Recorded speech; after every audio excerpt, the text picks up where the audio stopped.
Good afternoon, all of you. In last lecture, we discussed the respiratory tract infection diseases. Now, we discuss the next subtopic, that is the gastrointestinal infection. So, the first question is arrived that what is the gastrointestinal infection? So, the gastrointestinal infection are viral, bacterial or parasitic infection. Gastrointestinal infection क्या है? Viral, bacterial and parasitic infection है that cause a gastroenteritis, that is the inflammation of gastrointestinal tract involving both the stomach and small intestine. ये क्या है? ऐसा infection होता है या फिर कॉज करता है gastroenteritis, that is the inflammation of gastrointestinal tract. इसमें क्या होता है? गैस्ट्रोइंटेस्टिनल ट्रैक्ट का इन्फ्लामेशन होता है, उसको स्वेलिंग आती है of both stomach and small intestine. Stomach में भी एंड स्मॉल इंटेस्टाइन में भी इन्फ्लामेशन होती है, इसको ही बोलते हैं हम गैस्ट्रोइंटेस्टिनल इन्फेक्शन. गैस्ट्रोइंटेस्टिनल इन्फेक्शन क्या है? आर अ वायरल, बैक्टीरियल और parasitic infection that cause gastroenteritis, that is an inflammation of gastrointestinal tract involving both the stomach and small intestine. ये क्या है? वायरल एंड बैक्टीरियल इन्फेक्शन है and cause करता है gastroenteritis, that is the inflammation of gastrointestinal tract. Gastrointestinal tract में inflammation develop करता है and stomach and small intestine भी इसमें इन्वॉल्व रहते हैं. ये हो गया हमारा definition of gastrointestinal infection. Then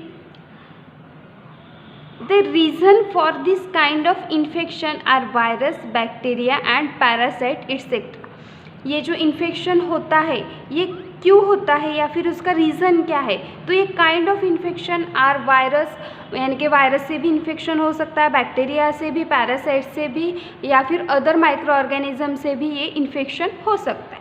for example gastrointestinal infection के एग्जाम्पल कौन से हैं? यानी कि अगर इन्फेक्शन हुआ गैस्ट्रोइंटेस्टिनल इन्फेक्शन तो कौन से डिसीज़ ऑकर होते हैं? तो first disease is poliomyelitis, then second hepatitis, then cholera, typhoid, food poisoning, hookworm infection. So ये they are the example.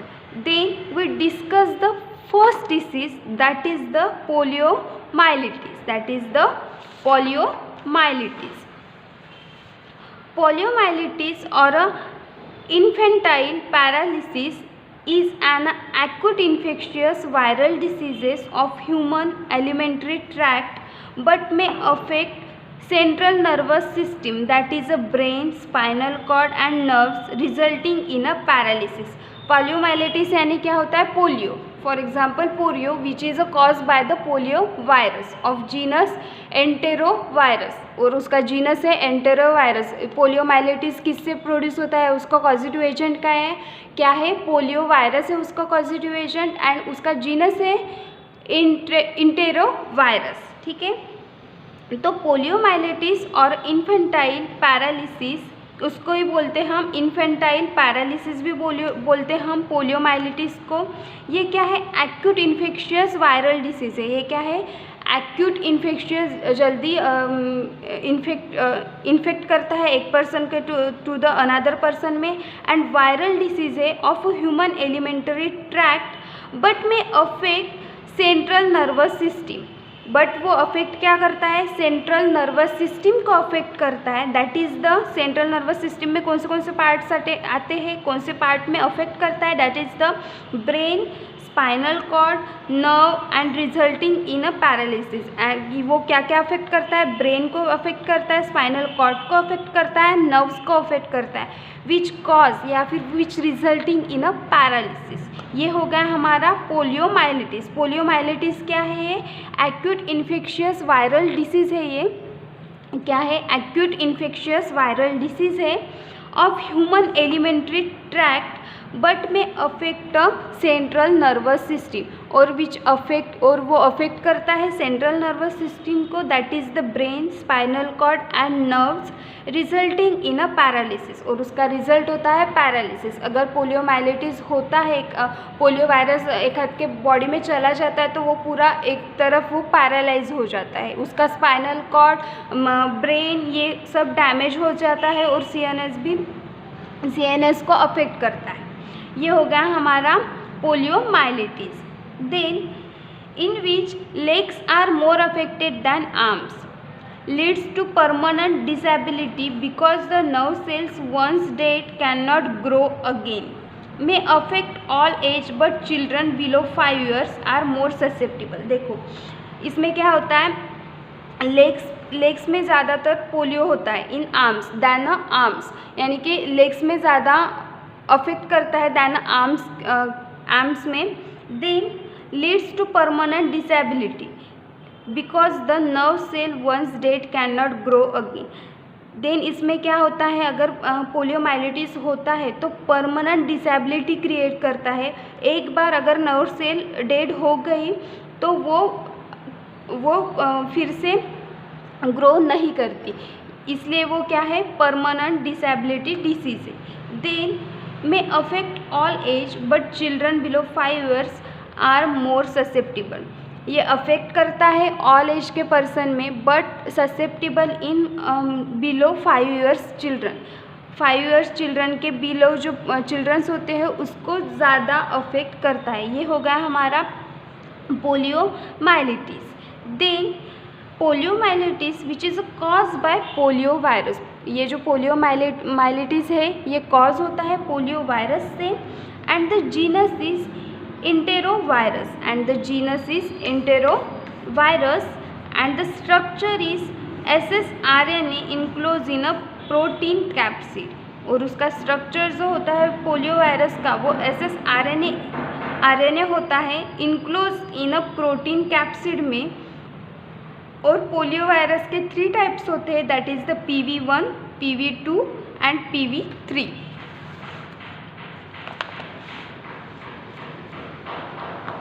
Poliomyelitis, an acute illness of childhood characterized by fever, malaise, headache, stiffness of neck, back and moderately increased cells and protein of spinal fluid। देखो ये क्या है, acute illness है of childhood, यानी कि childrens में ज़्यादातर पाए जाते हैं, और which is a characterize by, उसके सिम्टम्स क्या क्या देखने को मिलते हैं। First is fever, then malaise means discomfort या फिर वीकनेस आती है, उसको ही हम मेलेज बोलते हैं। Then headache, stiffness of neck back यानी पेन होता है नेक और बैक में। And moderately increase cells and protein of spinal fluid, and increase करता है cell and protein of spinal fluid में। Then the paralysis of voluntary muscles most commonly of the lower extremity occur in a fevers cases. Many infections of the non-paralytic type are mild and some are indistinguishable from the septicemic meningitis syndrome. Others have a vague symptoms and no sign refer to the central nervous system। देखो ये क्या है, paralysis occur होता है इसमें, और इसको अगर ये जो इन्फेक्शन है ये नॉन पैरालिटिक टाइप का होता है या फिर माइल्ड सिम्टम्स होते हैं इसमें। एंड सम आर इनडिस्टिंग्विशेबल, इसको डिस्टिंग्विश भी नहीं किया जाता, तो इसको बोलते हैं हम septicemic meningitis syndrome. And other have a vague symptoms and no sign refer to the central nervous system. The virus enter in the body by injection, ये जो वायरस है वो एंटर होता है बॉडी में बाय द इंजेक्शन से।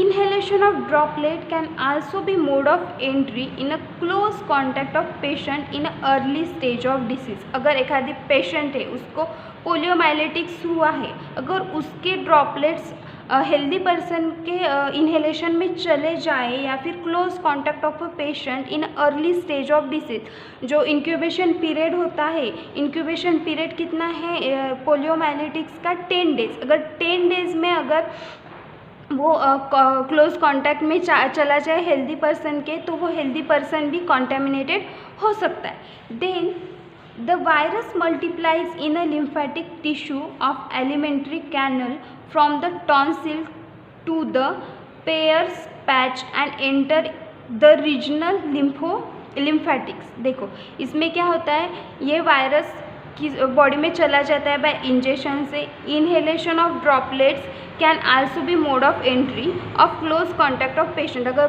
Patient के close contact में अगर हेल्दी पर्सन आ जाए और उसके जो ड्रॉपलेट्स है वो इनहेलेशन में चले जाए तो भी ये इन्फेक्शन स्प्रेड कर सकता है। Then the virus multiplies in a lymphatic tissue, ये जो वायरस है ये मल्टीप्लाई होता है इन अ लिम्फेटिक टिश्यू में।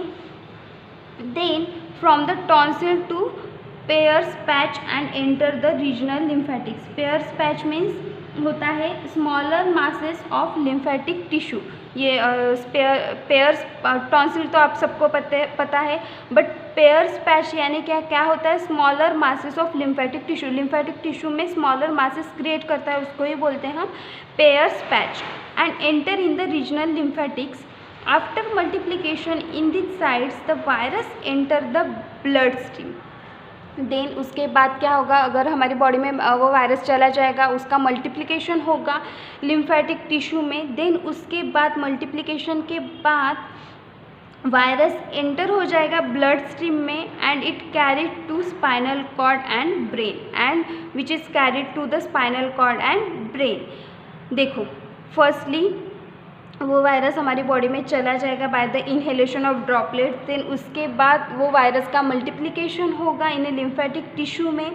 Then after multiplication of virus in a lymphatic tissue which is enter in a blood stream, वो ब्लड स्ट्रीम में enter हो जाएगा and carried to the spinal cord and brain and then which is carried to the spinal cord and brain and which affect the spinal cord and brain, which cause the paralysis of this patient. Then the incubation period is on an average about 10 days but may range from 4 days to 4 weeks. ये incubation period कितना होता है virus का, average up to 10 days का incubation period होता है, but may range from 4 days to 4 weeks, but which is a range from 4 days to 4 weeks. The earliest manifestation are associated with phase of viremic and consist of fever, headache, sore throat and malaise lasting 1-5 days.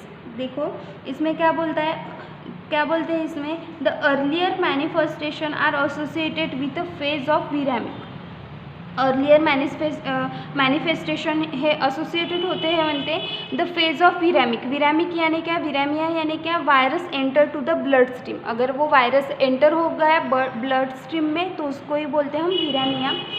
And consist of mild symptoms उसमें produce होते हैं, fever produce होता है, headache होता है, sore throat होता है and malleus होता है, lasting 1 to 5 days. 1 to 5 days के लिए क्या होता है, फीवर होता है, हेडेक होता है, सोर थ्रोट होता है एंड मेलेस होता है। देन उसके बाद this is called as a minor illness followed by 3 to 4 days later by major illness. ये क्या हो गया, इसको ही बोलते हैं हम माइनर इलनेस। जो विरामिया फेज़ है और उसके जो सिम्टम्स अकर होते हैं, for example fever, headache, sore throat and Malus, for lasting 1 to 5 days के लिए जो सिम्टम्स प्रोड्यूस होते हैं वो फेज़ को हम बोलते हैं माइनर इलनेस। वो रहते हैं 3 to 4 days later by the major illness. Then the fever comes on again along with a headache, stiff neck and other evidences of meningitis. In those proceeding to the paralytic stage, flaccid paralysis develop. Paralysis is focal in a distribution initially but spread over a next 3 to 4 days. देखो इसमें क्या होता है, fever comes on again along with a headache. Fever आता है along with a headache. Then stiff neck and back neck होता है. Then other evidences of meningitis in those proceeding to the paralytic stage. ये क्या होता है, proceed करता है पैरालिटिक स्टेज में. Then flaccid paralysis develop. Flaccid paralysis यानी न्यूरोलॉजिकल कंडीशन ऐसी डेवलप हो जाती है उस पेशेंट में. Then paralysis is focal in a distribution initially but spread over a next to 3-4 days. Paralysis focal length में डिस्ट्रीब्यूट होता है इनिशियली बट स्प्रेड होता है 3 to 4 डेज में. नेक्स्ट 3 to 4 डेज में पैरालिसिस पूरा स्प्रेड हो जाता है. Then next is a source and mode of transmission. Poliomyelitis is an exclusively human disease and the only source of virus is man, the patient, or much more commonly the symptomless carriers. देखो इसका source and mode of transmission क्या है poliomyelitis का, ये है exclusively human disease. ये पूरा human disease है and only source of virus is man and उसका source is only in men में प्रोड्यूस होता है. And patient spread the virus in feces for a varying period, about a 50% for a 3 weeks and the smaller proportion for a 3 to 4 months. देखो ये virus कैसे spread होता है, patient के faeces से स्प्रेड होता है for a varying period of time. यानी कि वैरिंग पीरियड में होता है, ऐसा पर्टिकुलर पीरियड नहीं है कि 3 to 4 वीक्स में ही स्प्रेड होगा, ऐसा कुछ नहीं है. ये वैरिंग पीरियड ऑफ टाइम है. फीसेस पेशेंट के फीसेस से ये स्प्रेड होता है about 50% for 3 weeks and smaller proportion for 3 to 4 month. 3 to 4 month में ये स्प्रेड हो सकता है and no permanent carrier occur, और इसमें नो परमानेंट कैरियर ऑकर होते हैं. Then while a fecal virus is the important source of dissemination in the community, virus spread in a throat secretion during the early part of disease seems to an equally important source of infection for the contact of patient. देखो first तो वो transmit होता है faeces से और उसका varying period होता है, पर्टिकुलरली दिया नहीं है कि इतने पीरियड में ही स्प्रेड हो सकता है, बट मिनिमम स्मॉल प्रोपोर्शन क्या है 3 to 4 मंथ में वो स्प्रेड हो सकता है. Then no permanent carrier occur होते हैं इसमें. देन उसके बाद during early part of disease seems to the equally important source of infection और contact of patient.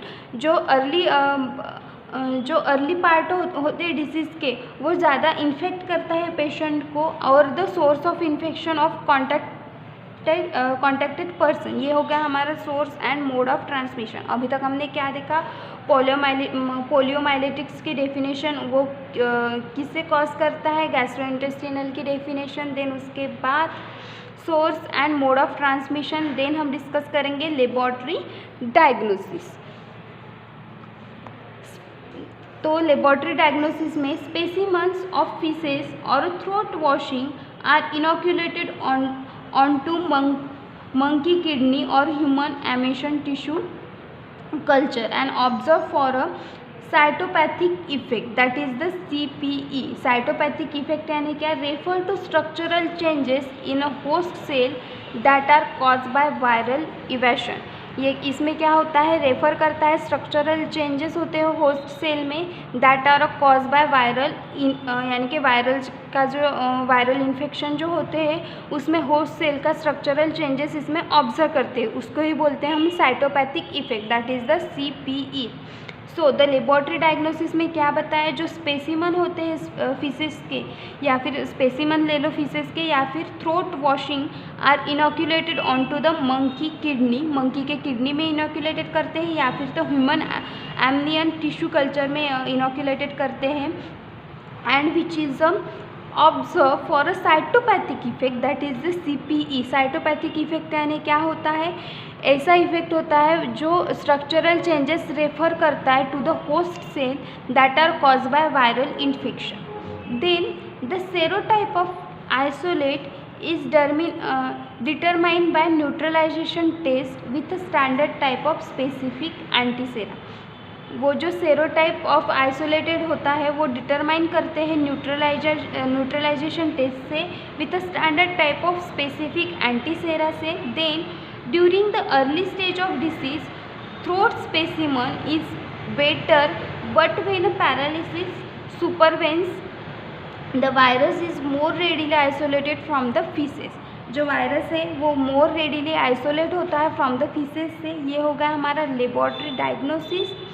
Then we discuss the prophylaxis and control. We discuss the prophylaxis and control since it has a proved impractical to prevent the widespread dissemination of the virus, and because it is impossible to recognize the trivial infection that the poliomyelitis viruses cause, it becomes so obvious that the disease can be controlled only by the raising the immunity of population to a high level.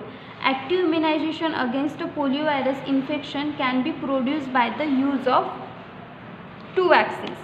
देखो हमें उसका prophylaxis और control देखना है. तो इसमें क्या होता है, it has a prove impractically to prevent the wide spread